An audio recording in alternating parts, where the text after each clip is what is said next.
This is a CC Radio podcast.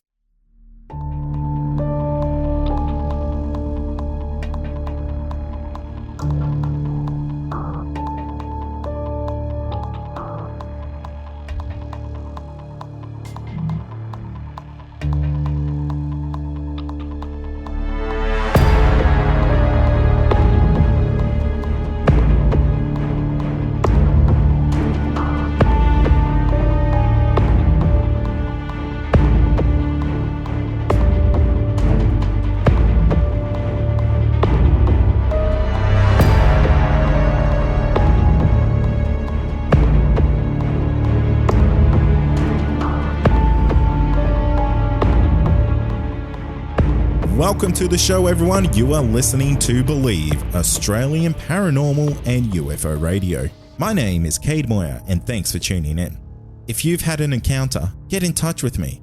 My email address is believe@ccradio.com.au, or you can message me on Facebook at facebook.com/Believe UFO Radio. If you enjoy this episode, there are a few things you can do to help the show. Firstly, you can go to iTunes and leave us a 5-star rating and review. Or you can share the show around social media with your friends and family, and that will help us grow. Thanks for joining me tonight. I have a really great episode lined up for you. Tonight I have Dan joining us, and Dan lived in a haunted house down in Sydney of New South Wales. Now you might recognize Dan's voice, and that's because he was actually featured on episode 6, The Min Min Lights of New South Wales. Now, what makes Dan's haunted house so special is that multiple people have had encounters in this house, with one of those encounters being witnessed by a backyard full of people on a New Year's Eve celebration. But before we get into that, let's talk about some iTunes 5-star ratings and reviews. Each week I'll read out a new 5-star review that's left for me on iTunes, so if you want your review left out, simply jump on iTunes, leave me a 5-star review, and let me know what you enjoy about the show, and I might just read it out on the next episode. This one's titled Great Podcast, and it's by In the Salt Fly Fishing Magazine from Australia. Loving the Australian paranormal and UFO content. Great stories and great production quality. Looking forward to seeing where you take this podcast. Cheers from Mackay in Queensland. Now, if you're listening from Mackay, let me know. I'm up in Cairns, so if there's any Mackay listeners out there who want to get on the show, just let me know. Shoot me an email. Hit me up on Facebook. Whatever you do, just get in contact with me. But that's enough of me talking. Let's get into Dan's haunting encounters. All right, tonight we're joined by Dan, and Dan was actually on a recent episode. He was on episode 6, and he's the gentleman that had the interactions with the Min Min Lights. Now, Dan's also had some pretty insane, I guess you could call them hauntings. So, Daniel, welcome to the show. Thanks, Cade. How are you? Very good, mate. It's you're our very first return guest, so welcome back. I'm honoured and blessed, I think. So, you have had quite an experience with some hauntings, haven't you, mate? Yes, mate, I sure have. I've owned a house that was haunted. It was my first house that my wife and I bought in Blacktown.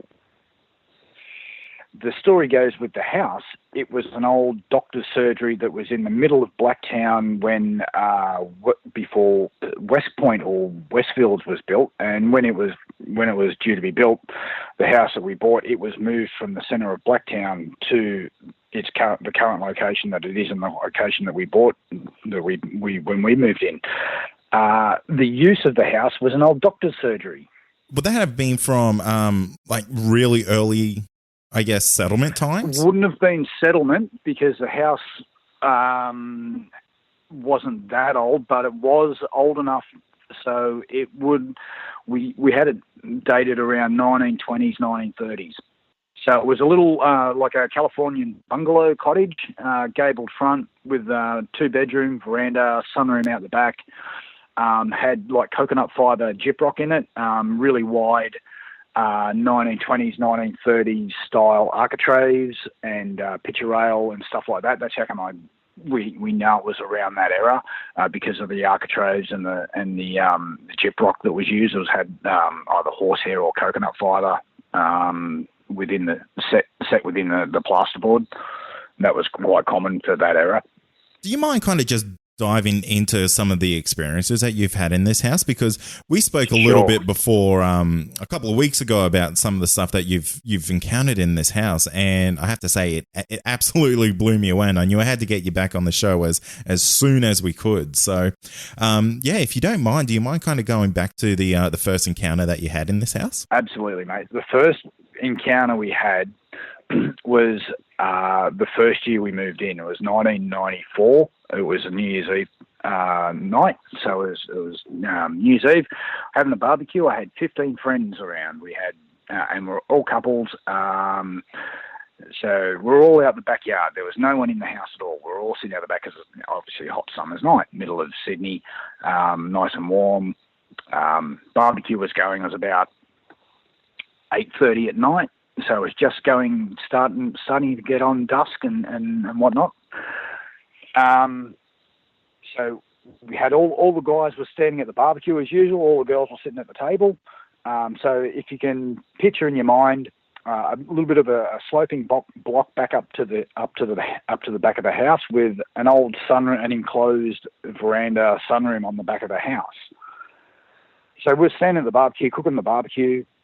For whatever reason, we all look up at the back of the house and we see this figure of a man, of a tall man of about 6 foot, maybe 6'5", something like that, walk from one side of the house to the other. You could see that like a shadow through the window. I turned to the friend that was standing next to me. I'm like, "Who's that in there?" And he's like, "I don't know. Who was that?" And I'm like, "Someone's broken into the house." So we ran up the stairs into the house, checked out all the house. Front door's dead bolted. No one's in the house. We went back outside and we were looking around. Yeah, there's no one else. Jesus Christ, we've just seen a ghost, everyone. And a couple of guys were very apprehensive. They're like, no, it couldn't have been. I'm like, well, who was in the house? Who walked past then? And they're like, we don't know what it was, but. And they were really, they felt very, I won't say frightened, but they were like really apprehensive and agitated by the whole incident.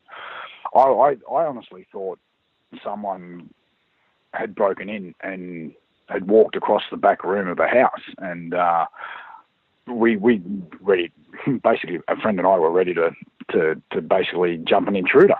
It was that real and that vivid, as far as you could really make out. There was a tall man walk from one side of the house to the other. And could you tell any features of the figure? Could you see if it was maybe of a yesteryear? Was there anything that kind of gave it a little bit of shape? What, had a hat on, like an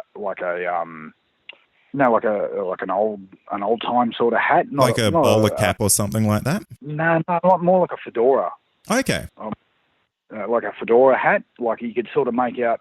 It wasn't like a round head shape. It was definitely looked like you had a hat on, and tall. You know, like I'm 6'1" myself, and knowing that room, he would have been 6'1" to 6'5". And another thing too, Cade, there was a wall at one end of the room that sectioned off a very small part of it, like maybe 2 meters by 2.2 or something like that, from the rest of the back of the room, where the dining table was situated, which was about another 3 to 3.5 meters. And the door was closed, so there was I don't know how he's walked continuously through a wall and a closed door to the other end of the room, which is about 7 meters long. Yeah, right. Now, I've got a question for you there, mate. Was a wall ever added to that area, or was that always part of the house? That was part of the house when I was there. It looked like that. What it was an old veranda that was enclosed, and then part of it was closed off into like a little study room, and then there was another room, and then there was a laundry sort of thing. Excuse me. And so I eventually took that wall out and made that room one big room. But when we first moved in, as this was like literally, we moved in at the end of November, and this happened on New Year's Eve. So it was literally a month and a half after we moved in, not even a month. And the wall was still there. So, and I remember the door was closed. Both me and my friend, I'm going to call him Davo for the sake of it, we walked in and gone, how? We were both standing there looking at each other. What was that? What did we just see? And so, yeah, that was another thing that that just took us aback a bit, so I could say. Yeah, I can imagine so. And did you ever have any experiences before this night, or was that the very first bit of activity that you ever experienced in that house? Very first bit of experience in that house, but I've had, I would say, entities come to me and speak as a child, like as a teenager and younger. I had my grandmother come to me just the night she died, and I had an auntie wake me up sitting on the end of my bed one night, the night that she passed away as well, when I was a young fella. And ghostly visits or spiritual visits isn't something uncommon for you then? Not at all.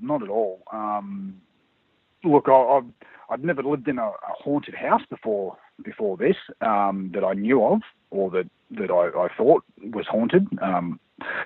But I'd definitely had encounters with lost relatives that physically woke me up in the middle of the night.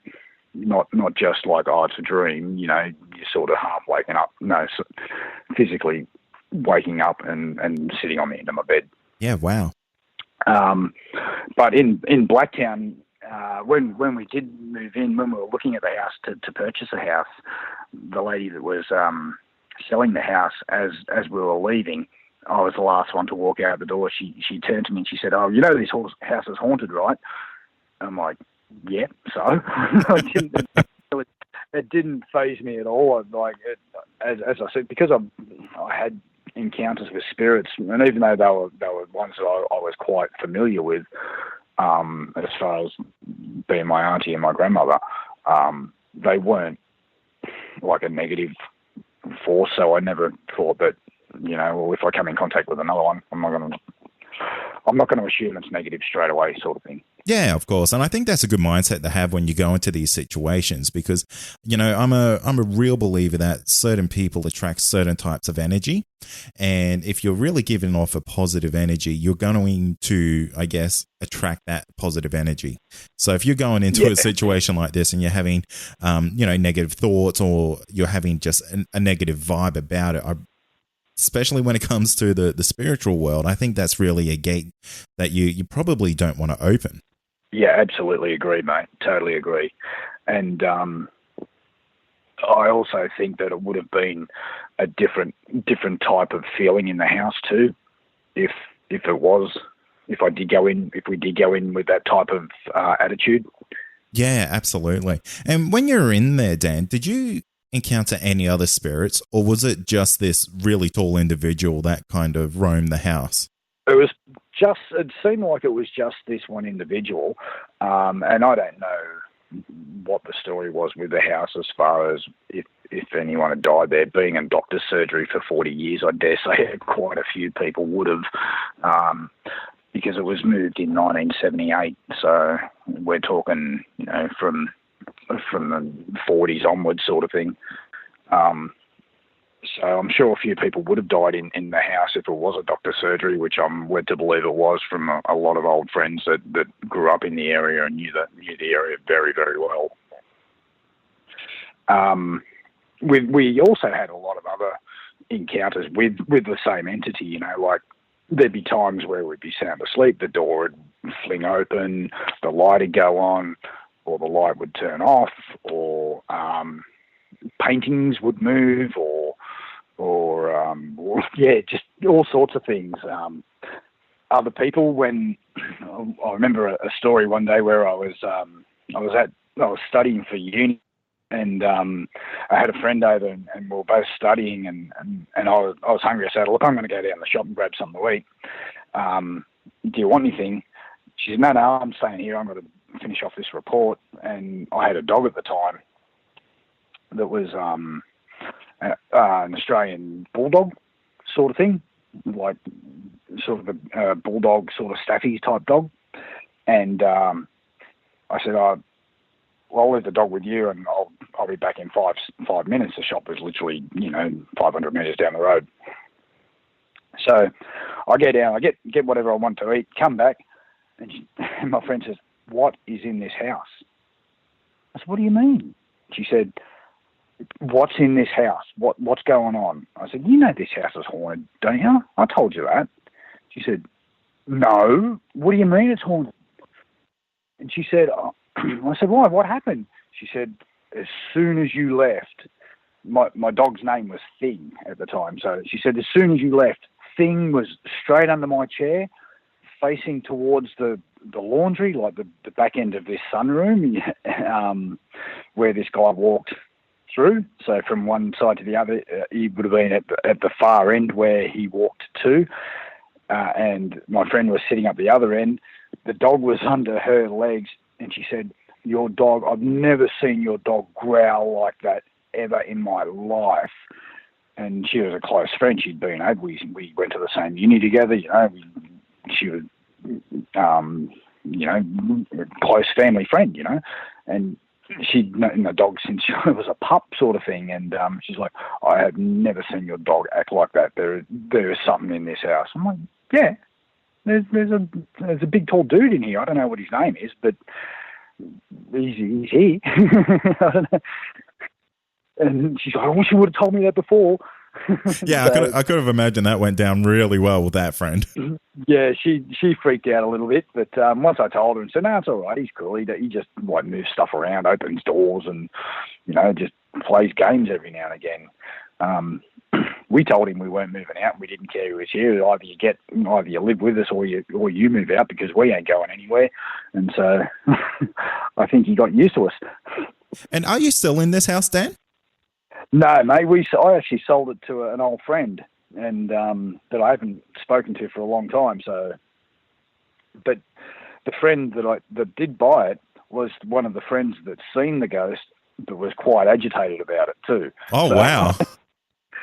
I don't know how that's gone for him.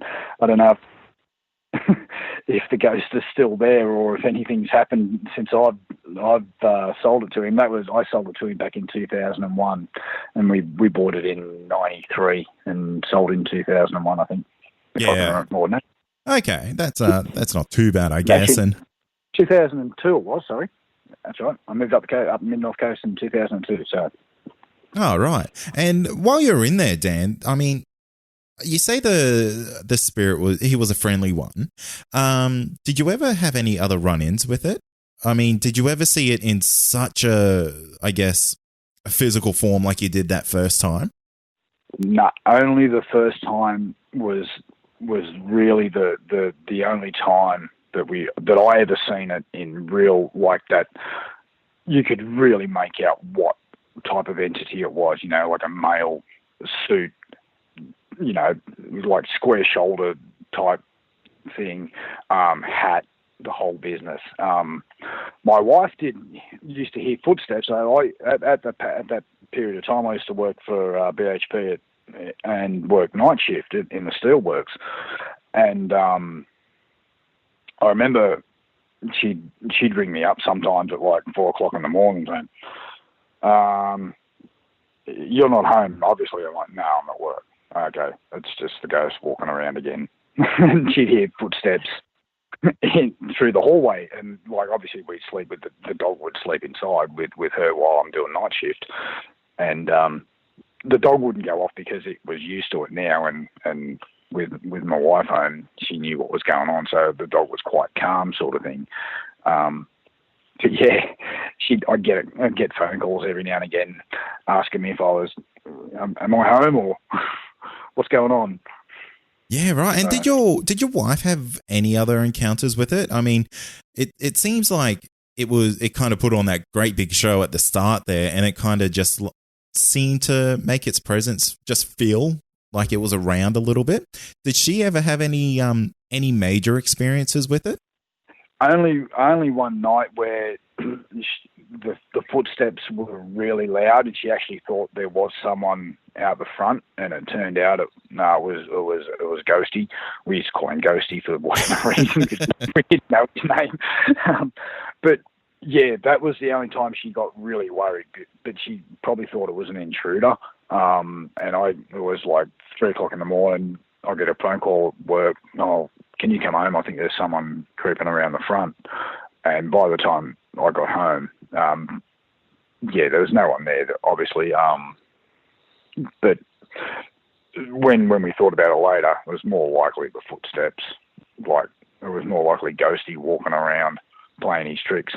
Yeah, absolutely. And that kind of would have you a little bit on edge, I guess, when you're first living there, because you're not quite used to, well, I guess no one is ever really used to a ghost walking around their house unless it's been, it becomes part of the furniture, really. Yeah, and then and especially when you're home there alone and your partner's off at the work sort of thing, it doesn't make it any easier.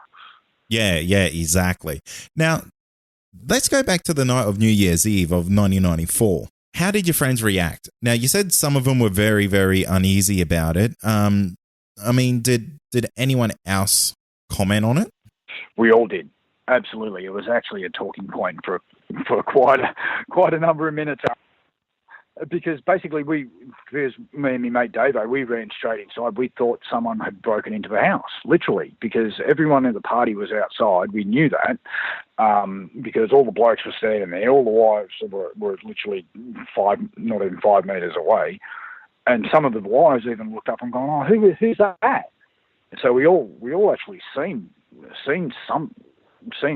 this entity walk across the room, and that's why we ran in. And I honestly thought someone broke into the house. But then we got to the front door. The front door's still dead-bolted, closed up, all good, no dramas. And then, and that's when we got outside and everyone, who was it? No one. What do you mean, no one? No one. No, but we seen someone. No, we didn't. Yeah, that would have been a bit of a shock to the whole group, I could imagine. It was, and that's when two people, the guy that bought the house off me 10 years later, or 7 years later, no, nearly 10 years later, he was one of the ones that was, no, there's nothing, I didn't see anything. And he seen it, and he first off, and then he just went into total denial, basically, and was really on edge. He didn't like it at all. And another guy's like, don't know what I saw. But all the other people that were there were like, no, we know what we saw. That was a ghost. That was a dead set of ghost.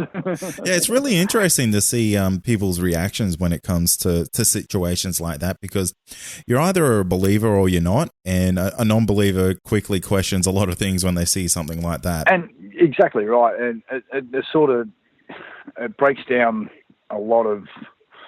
It's sort of like a brick wall hitting their beliefs, sort of thing, or a Mack truck hitting their beliefs from behind. Yeah, absolutely. And it's not just a small tap, It's like someone smacked them in the back of the head, especially when it's so in your face and right there. We all seen it, and we all know this guy's seen it too, and he knows he's seen it, and he was just he didn't know what he didn't want to believe what he saw. Yeah, and that can be really hard for people too. So it's kind of understandable, but I mean, seeing is always believing, in my opinion. Absolutely, and mate, look, I'm of the mindset that I'm not going to force anything down on people. If he wants to say that he didn't see anything and no, it was just a shadow of someone walking past me, and I'm saying, what do you mean a shadow of someone walking past? We're all standing still. He's like, but it must have been a shadow. I said, Rick, you couldn't see the bottom half of his legs because of the window. How could the shadow doesn't work like that? Yeah, it's kind of funny how people kind of piece things together to justify it in their own minds, and that's and people are entitled to that, I guess. Yeah. And that's cool, and that's as I was about to say, Kate, is we probably argued for like 2 minutes and then dropped it and left it at that and never spoke about it again. literally. Yeah. Yeah, fair enough. And so I'm not going to push what I've seen on him, because hey, it makes no difference in the end. Well, that's right. And I mean, it kind of takes away from, I mean, I guess you could take this as a positive experience. That was a positive encounter there. There was nothing maleficent about it. And I mean, that would only really shine it in a bad light if you kind of ended it on a bit of an argument with your mate about, hey mate, that was definitely a ghost that you saw. Yeah, absolutely. And it's not worth it. You know, when it comes down to it, it's not really worth it. We're there having fun at a New Year's Eve party. We're not going to wreck, you know, like, we all know what we saw, and everyone was happy with that, and we just went on drinking. That's it, mate. At that time. But look, I've got to tell you about one more little thing that happened, if you don't mind. Yeah, go for it. So one day, just before we moved out, actually, it was literally about 3 months before we'd already had made the deal with my friend that we're moving out, and he was buying the house, and was going through the paperwork literally, and whatever reason, we left our dog Thing inside. We said we'll just going down the shops for a couple of minutes and grabbing some things and coming back. And we locked her in the back room, in that big back room where this guy walked across. Come back home, literally only 10 minutes, and opened the door. Thing wasn't in the back room. I'm like, where's the dog? And I look up, and the window at the back of the house, like, so it had 4 sliding windows, old wooden ones that were across the back of the house. And the back of the house, off the ground, on 6'1", where the window sill was, where the dog, for whatever reason, had jumped through the window, smashed the glass, was at least 8 foot high. Oh, wow. So something, I don't know what it was.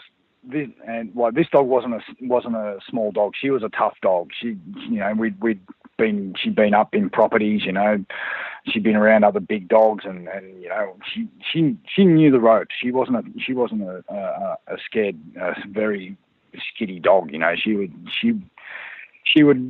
go for something rather than back down from something. You know, if something was a crack at her sort of thing. She wasn't a scared dog. But we come home and the window was completely smashed. She was out the backyard. It was where I used to have all my CDs and music and stuff like that. She basically jumped up on the CDs. They were all over the floor, broken and scattered. The window was smashed, and she was out the backyard. I don't know how she didn't like slash it, cut herself to bits. Literally. I looked at her. She had a tiny little nick on the top of her head, and that was it. But yeah, I don't know what scared her that day, but something really scared her. Both my wife and I were like, wow, what's going on here? That's full on. That was really full on for us. Yeah, I could imagine. And how was the dog? Did it ever go back inside after that? Oh, it was fine when we were there. Okay. There was no dramas when we were there. We never had a problem when we were there. She was always fine, and nothing ever happened when we were there. It was only, as I said, that time when she sat under my friend's chair, under my friend, when I went down the shop and growled at something at the end of the room for the whole time I was gone. So whatever this entity was, when Shui and I, that the night after the New Year's Eve thing, we sat down by ourselves out the back room, and we said, right, we know you're here. We're not going anywhere. We're not scared of you. So you can walk around and open doors and do whatever you like. We don't really care. But get used to us, because we're not going anywhere. Yeah. And did you find things really settled down after that? Yeah, it was literally only like the door would open every now and again, or the light would turn on and off, or something like that every now and like it happened like once a week. I'm not saying it, but it wasn't. We knew what it was. You know what I mean? It wasn't.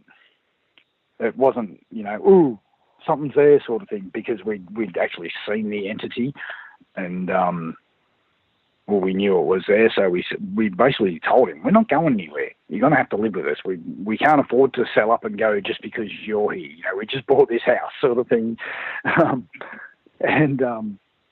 It sort of, as I said, it was fine.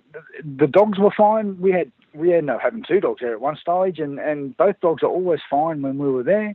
As soon as either my wife or I would leave, stuff would go wrong with people there. You know what I mean? So it's almost like it's a little naughty kid.